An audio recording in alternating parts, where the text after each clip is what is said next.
வணக்கம், நான் உங்கள் கார்த்திக். இந்த வீடியோவில் பார்க்க போகிறது 2025ஆம் ஆண்டு புத்தாண்டு ராசி பலன்கள்.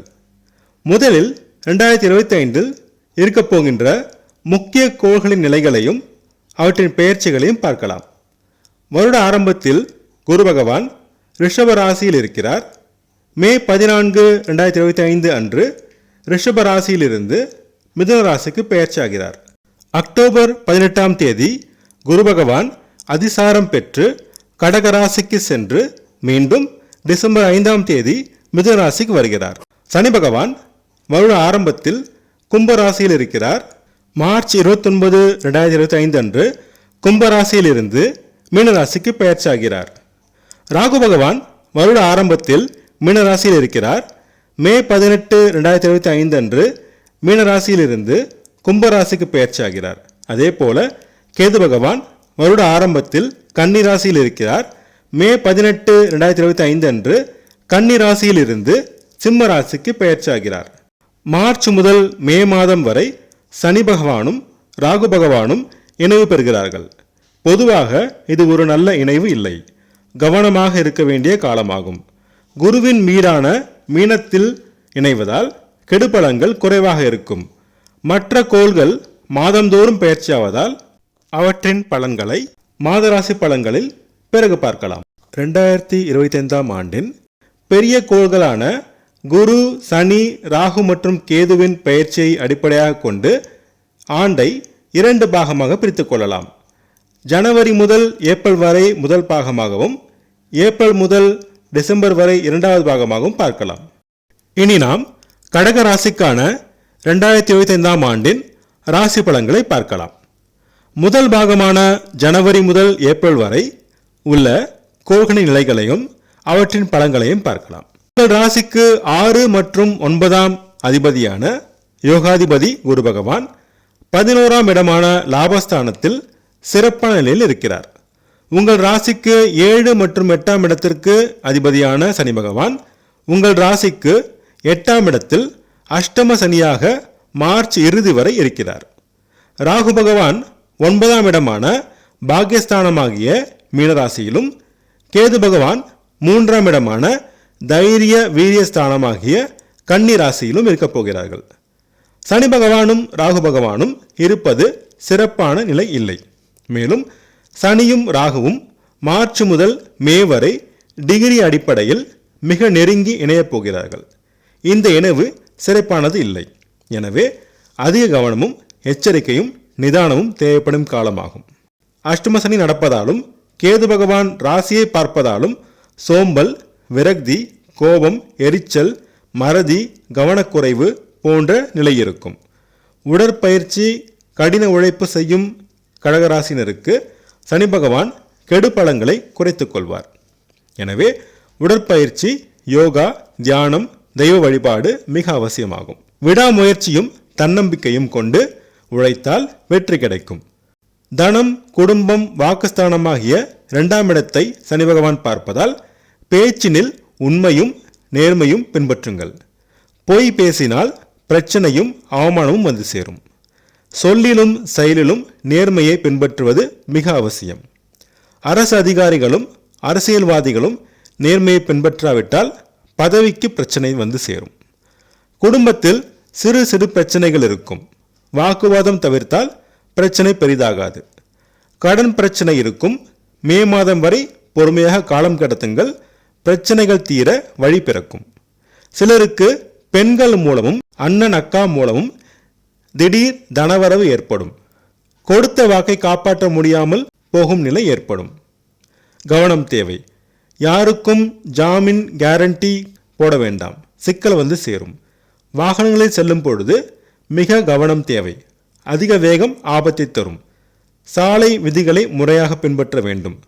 தொழிற்சாலை பணியாளர்கள் பாதுகாப்பு நெறிமுறைகளை முறையாக பின்பற்ற வேண்டும்.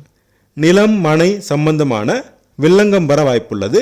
எனவே வாங்கும் பொழுது ஆவணங்களை முறையாக சரிபார்த்து வாங்க வேண்டும். முயற்சி ஸ்தானத்தில் உள்ள கேது பகவான் குருவின் பார்வையில் இருப்பதால் முயற்சிகளில் வெற்றி கிடைக்கும். தைரியம், தன்னம்பிக்கை அதிகரிக்கும். போட்டி பந்தயங்களில் வெற்றி பெறுவீர்கள்.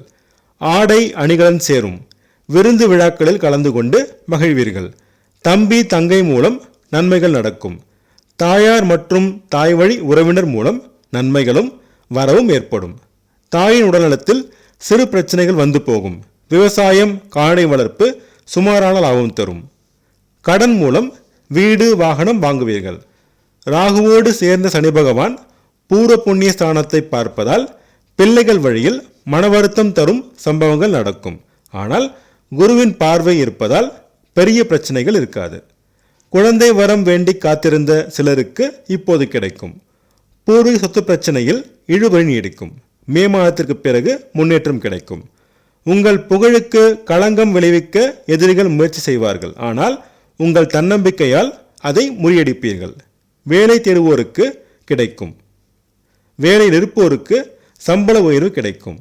கேட்ட இடத்தில் கடன் கிடைக்கும். வேலை செய்யும் இடத்தில் எதிர்ப்புகள் இருக்கும். ஆனால் திறமையாக சமாளிப்பீர்கள். வெளிநாடு வேலை தேடுவோருக்கு மே மாதத்திற்கு மேல் நல்ல செய்தி கிடைக்கும். கணவன் மனைவி இடையே சிறு கருத்து வேறுபாடு தோன்றும். விட்டு கொடுத்து சென்றால் பிரச்சனைகள் பெரிதாகாது. திருமண முயற்சிகளில் சிறு தடைகள் இருக்கும். மே மாதத்திற்கு மேல் தடைகள் விலகும். நண்பர்கள் பங்குதாரர்களுடன் சிறு மனவருத்தம் தோன்றி மறையும். பெரிய நன்மைகளை எதிர்பார்க்க முடியாது. வியாபாரம் சுமாராக நடைபெறும். லாபத்திற்கு குறைவு இருக்காது. சிறு அவமானங்களை சந்திக்க நேரிடும். கொடுத்த கடன்கள் வசூலாவதில் இழுபறி நீடிக்கும். தந்தையின் உடல்நலத்தில் கவனம் தேவை. மருத்துவ செலவுகள் வரும். தந்தை வழி உறவினர் வழியில் பிரச்சனைகள் வரும். பொறுமை தேவை. சொந்த தொழில் சுமாராக நடைபெறும். சமுதாயத்தில் அந்தஸ்து, கௌரவம், மதிப்பு சுமாராக இருக்கும்.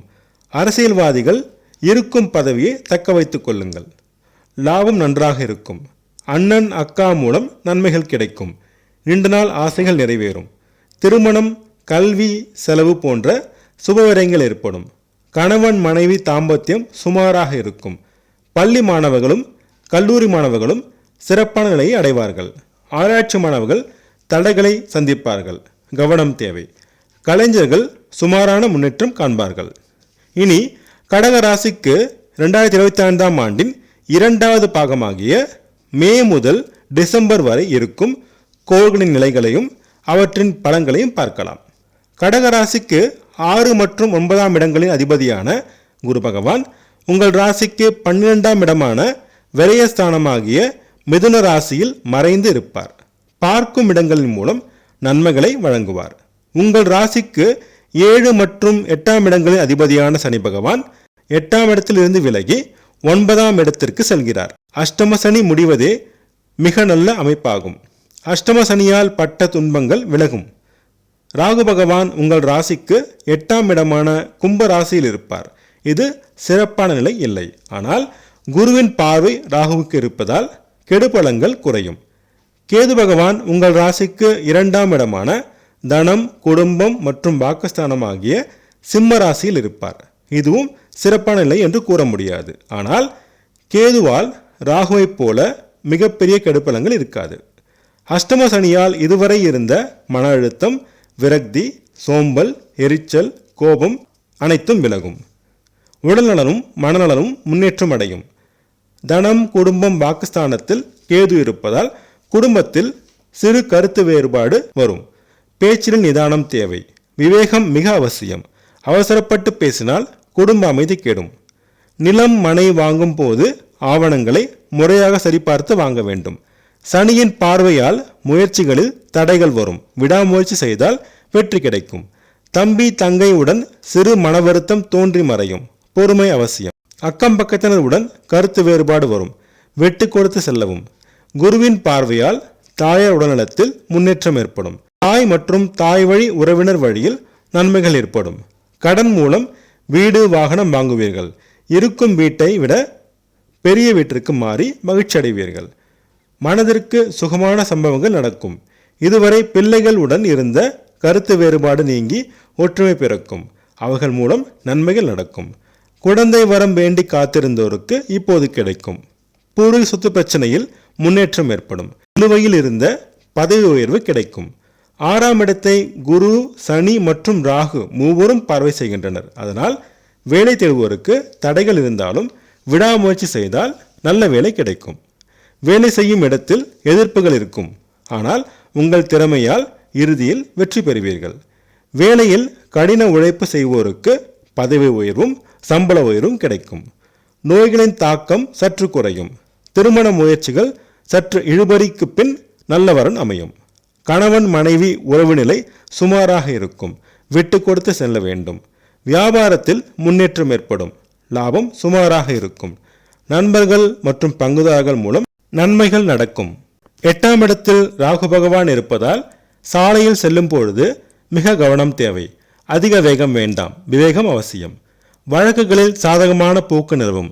சிலருக்கு எதிரிகளை வெல்வதன் மூலம் திடீர் பணவரவு ஏற்படும். வெளிநாடு வெளிமாநில வேலை தேடுவோருக்கு இப்போது கிடைக்கும். தந்தையின் உடல்நலத்தில் அக்கறை தேவை. தந்தை வழி உறவினர் வழியில் சிறு மன வருத்தமும் விரயமும் ஏற்படும். தந்தைக்கு மருத்துவ செலவுகள் வரும். சொந்த தொழில் இதுவரை இருந்த மந்தநிலை மாறி முன்னேற்றம் ஏற்படும்.